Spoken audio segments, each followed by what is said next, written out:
So here we are then, my friends, back again with another FIFA 22 Tactics video. If you're new to the channel, my name is Ash. You can call me Rom18 or Ash, whatever you prefer. And in this series, what I do is I show you how to recreate real tactics, but in FIFA 22. Now, it's not a promise that you will win every game, but it is a promise that it will be recreated as accurately and as lifelike as it possibly can. Now, we have got one that's a little bit off the cuff today. I hadn't planned to do this. I hadn't really had any requests to do this. Just sort of came across it and thought, you know what? That's one I really want to do. So we've just decided to go with it. We are going with Pep Guardiola's Barcelona 4-3-3 tactics. But in particular, we are going for the false 9 system. When Lionel Messi really moved into the central areas, became that false 9, as opposed to ones that we've covered previously on the channel, which was more when he was out wide. And then they had the likes of maybe like Eto'o up front, and then Thierry Henry on the left, for example. So we're going for the false 9 system today.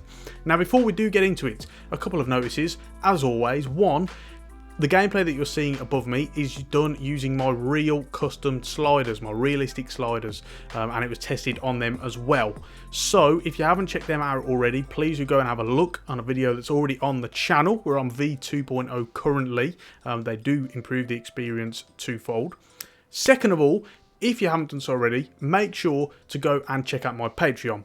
On there, you can get access to a whole range of great perks and rewards, including my FIFA 22 custom tactics package, where you can get breakdowns, ratings, rankings, everything. You get ratings twice because it is that good, to all of the tactics that I cover on the channel. In addition, we have exclusive tactics videos, such as Sean Dyche's Burnley, Thiago Motta's Spezia, Marco Silva's Fulham, and a whole range of other things as well, other perks such as my scouting package, real scout reports on a whole range of players. I am a qualified football scout, so as a result, you know, I like to think that it is valid. You see lots of real techniques within that package as well. So do go and check that out. I do believe it is worth your while. All of that can be found on my Patreon. The link can be found down below. Right then, on that note, let's get into the tactics. So we have the 4-3-3. However, there are a couple of position changes. As you can see here, it is generally on the left side. So with the fullbacks, we've got the 4-3-3 holding. With the fullbacks, you're going to want to change the left back, and you are going to want to change him to left wing back. But the right back will remain the same as the standard fullback. And why we do this is because the right back in this situation, Dani Alves, as it was then, as it still is now, played more of a balanced role. Sometimes he'd invert more and look to support the central areas a bit more, whereas the left back would generally look to overlap, look to get forward at all opportunities, whereas Alves would really look to act as that sort of possessional base support.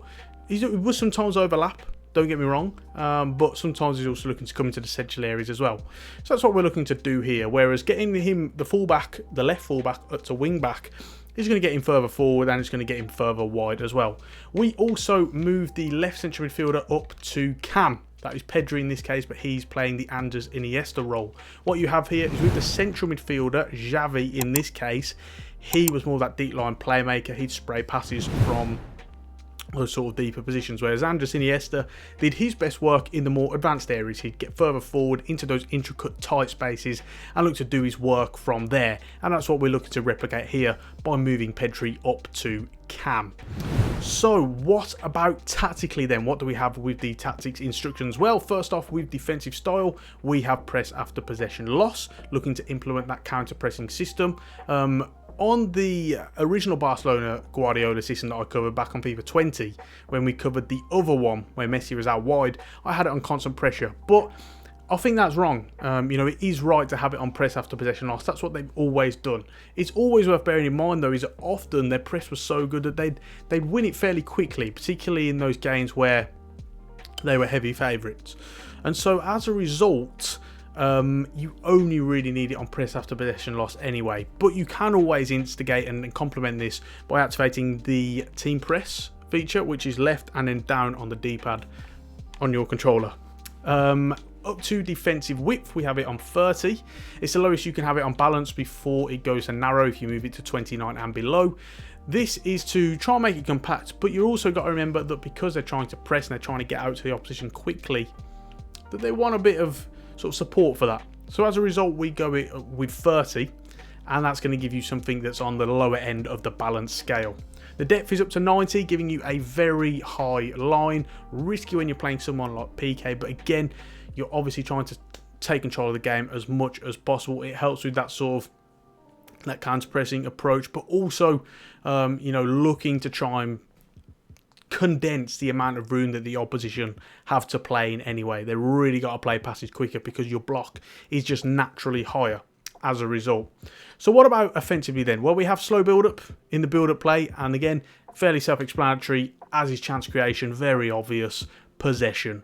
We know how they play. We know how to like. Obviously, there was one thing that we could have changed is the forward runs. However, I think it's a little bit too high tempo. I think we needed something a bit more, slightly more reserved, slightly more calculated and cunning. And I think you can get that with possession. You're able to implement those sort of forward runs, that high movement and mobility volume by the player instructions. And so that's something that we're going to do a bit later on. The width is down to 20. It's going to condense the pitch and condense a team, getting them really close together, encouraging those short, quick interchanges, passing play. The fact that you've got wingers on the pitch, the fact that you've got a wing back, will still enable you to stretch the play if and when you need to. So it's not going to be extremely narrow, too hard to try and play through the opposition all the time. It is still going to enable you, you know, to stretch the play if and when you need to, but you're able to get a lot closer, particularly central-minded players, to each other, and again, encourage that sort of short passing play. Players in the box is up to 6, giving you 3 players in the box. It's generally going to be the 2 wingers, and it's going to be either Messi or Iniesta in there as well. Bear in mind, as the false 9, Messi will have dropped off, but generally, you know, hopefully, he will have then regained and got forward again. The corners is up to 4. That's going to give you a lot of targets in the box. It's going to bring your centre backs up. But with the free kicks, this is down to 2. That's going to mean you can have more players outside the box, which as a result will mean that you are able to play short free kicks, and you're able to just get the ball rolling again. You know, they were less likely in free kick situations, other than when they're close to the box, to sort of just smash it in there. Instead, they'd really be looking to sort of keep the ball rolling, recycle possession, and try and draw the opposition out, because that's really where their strengths were and where the opposition's weaknesses were. So what about player instructions then? Well, starting off with the goalkeeper, which would have been Victor Valdez, now to Stegen, who's probably more suited to it, if anything. We've got him on comes to crosses, and he's also on sweeper keeper as well, as he looks to complement that high defensive line that we've spoken about earlier that's on 90. Now he's able to hopefully give you a little bit of layer of protection. Now, it does need a lot of improvement. It isn't brilliant sweeper keeper, but we do set it to that anyway. Comes to crosses, very, very valuable. Always looking to take the sort of pressure off you in those crossing situations, because they are quite highly protected on this game. The 2 centre-backs are absolutely fine. You don't need to change anything there. And in the fullbacks, there are a couple of different instructions. So starting off with the right back, we've got him on join the attack, attacking runs, but then his run type is mixed, which means he's going to sort of switch between overlapping and inverting as well. When he inverts, he's going to support the central possession a bit more. When he overlaps, naturally, obviously, he's going to create more width. But this is why what we were talking about earlier with him being a base fullback as opposed to a wing back. Whereas on the other side, with Jordi Alba, in this case, we've got him on join the attack, and we've got him on overlap as well, acting as that out-and-out attacking fullback with those instructions. Onto the midfield, first of all with Sergio Busquets. We've got him on cut passing lanes, as he adopts that zonal approach, and something that we've seen throughout the years, you know, at this club. And then in attacking support, it's on drop between the defenders. And this was partly for 2 reasons. One, it enabled them to play it from the back better, because when he drops between defenders, they'll split out a little bit. You've got 3 options at the back. 2, we've also got the option of when Alves does get forward and overlap, you need an extra layer of protection against a counter attack. So as a result, we get him dropping between the defenders, and it helps you to form that back 3, something that Guardiola teams have done so well. They now do it with Kyle Walker inverting the right back at Man City. But in this case, what they would often do with this formula and formation and system is they would get the holding midfielder to drop in between defenders. Again, just helping them to really play out from the back more than anything. His interceptions is aggressive, mainly because of him as a personal preference more than anything. We know what Busquets is like. He'd often, really aggressive in the tackle, putting in challenges. Again, release the pressure off the likes of maybe Xavi and Iniesta, as well as he looks to impose himself on the opposition a little bit more and try and win the ball. Defensive position is cover centre, as he does look to get dragged out either side. He's looking to man those central areas and sort of cut out any space for an opposition number 10, an attacking midfielder. And positioning freedom is free roam, as he looks to drift around, acts as another deep lying playmaker, again looking to keep moving and keep the ball rolling, constantly providing an option. That's something that you'll find is quite a common theme amongst this midfield, as with De Jong as well, who's playing that Xavi role, is also on free roam as well. He's also on cover centre, as this time with Alves you've not got him overlapping all the time. He might be inverted, which means he'll be able to protect the central areas on this side a bit more.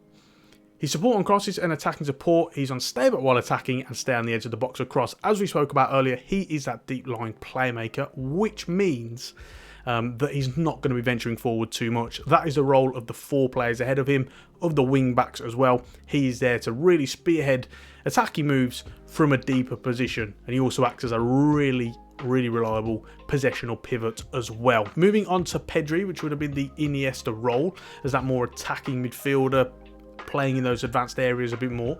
He's on comeback on defence, so we can get him tracking back if and when we need to. Again, sort of a common theme though is with this team having possession so much, you shouldn't need to be tracking back loads. He should generally be in possession of the ball, and as a result that shouldn't have to come into play a whole lot. So that's something worth just bearing in mind. Supporting crosses is on getting to the box for the cross, so he will be acting as a secondary figure in that.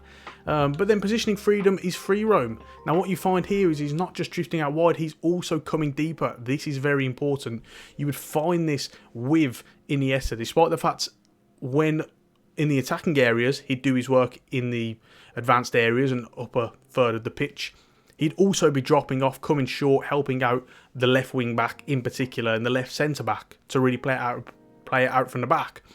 And this is how we're able to do that. With this free roam instruction, it gives us the opportunity to still have him at cam, but then him drop off and show for the ball in the deeper position. So that is very important as well. So that then brings us on to the 3 attackers, starting with the wingers, who both have the same instructions. They're on comeback on defence, but again, as I just alluded to with the Iniesta role, you've got a situation where they shouldn't be having to trap back all the time, because you should have possession for the majority of the game. Chance creation is cut inside, and this is going to enable to angle their runs, because as you can see their support runs is on getting behind. While we have them on this, yes, naturally they're looking to penetrate in behind the opposition back line, but with a false 9, this is why you utilise a false 9, because when he drops off, then the 2 wingers will angle their runs, cut inside, and they will hopefully exploit the space that will be left by the opposition centre-back coming out and tracking the false 9. So they are a very important part of this approach. They are what make the false 9 sort of, give it purpose in general. So as a result, we've got them cutting inside and getting in behind. Finally, their support on crosses, as we spoke about in the tactics section, they are on getting to the box for the cross. So let's round it off with Memphis Depay, who I think is probably the best suited for this false 9 in this current Barcelona team. So support runs is stay central. Again, that sort of positional play that we see with Guardiola. Players not really coming from side to side too much. You really want them staying within the vertical areas of the pitch. It's that sort of juego del posición. So we got him on stay central, and then naturally, as we've spoken about, his attacking runs are on false 9. This is going to mean that he's going to drop off, help support the central midfielders, create a lot of space for the wingers to angle their runs and get in behind. He's also, though, because of the fact he's a striker, it doesn't mean he's constantly going to be back all the time. He will still get into positions further forward in the box. That's very important as well. And thankfully, the game does do a fairly good job of recreating that. So he will still get into attacking positions when he needs to, hopefully. And finally, his defensive support is on stay forward, as he doesn't look to trap back. We know what Messi was like, but really, you're just trying to get the best out of him as well. There's no point in getting him to trap back. He should be that out ball, you can play it up to him, and then he can link up the play, he can instigate counter-attacks, he can really do most things. And so as a result, absolutely perfect to get him to stay forward. So with that being said, I think we are going to round the video off there. If you've got any questions about the tactic whatsoever, then make sure to let me know in the comment section down below. I'll do my best to get back to you. Keep your suggestions coming in. Don't forget that I do my votes on Patreon for the for most of the next tactics videos. So if you want to have a say on what you think should be the next video and take part in the vote, then make sure to get at me on my Patreon. Subscribe and pledge on there. Get access to a whole range of great perks, such as I mentioned earlier, exclusive tactics videos, my custom tactics package with breakdowns, deep dives, rankings, ratings, etc. Scout reports on a whole range of players, part of my real player scouting package, as well as a whole host of other perks like behind the scenes videos, early access videos, Discord server access, and a whole host of other things as well. Don't forget to subscribe to the channel if you haven't done so already, and also leave a like on the video if you enjoyed it and you want to see more. Don't forget to ring the bell so you get notifications every time I upload, and give me a follow on Twitter. The link to that is in the description. On that note, we're going to round the video off there. Thank you so much for watching. We're now going to have some gameplay of the tactic as well, so do stick around and check that out. And on that note, I will see you next time.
Gol del Atlético de Madrid. Con el 9, Luis Suárez.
Se ha encontrado una bufanda de vestir azul marino en la grada 1.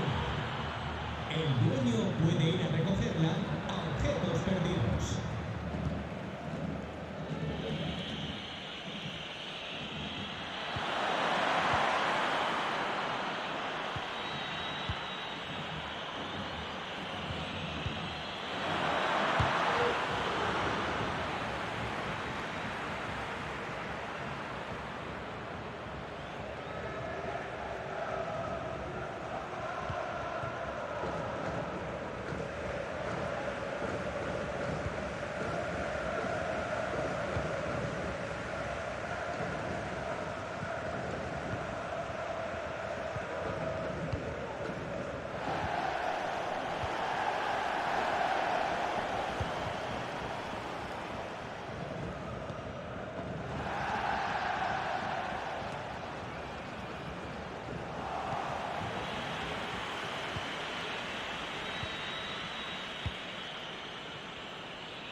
Doble cambio en el Atlético de Madrid.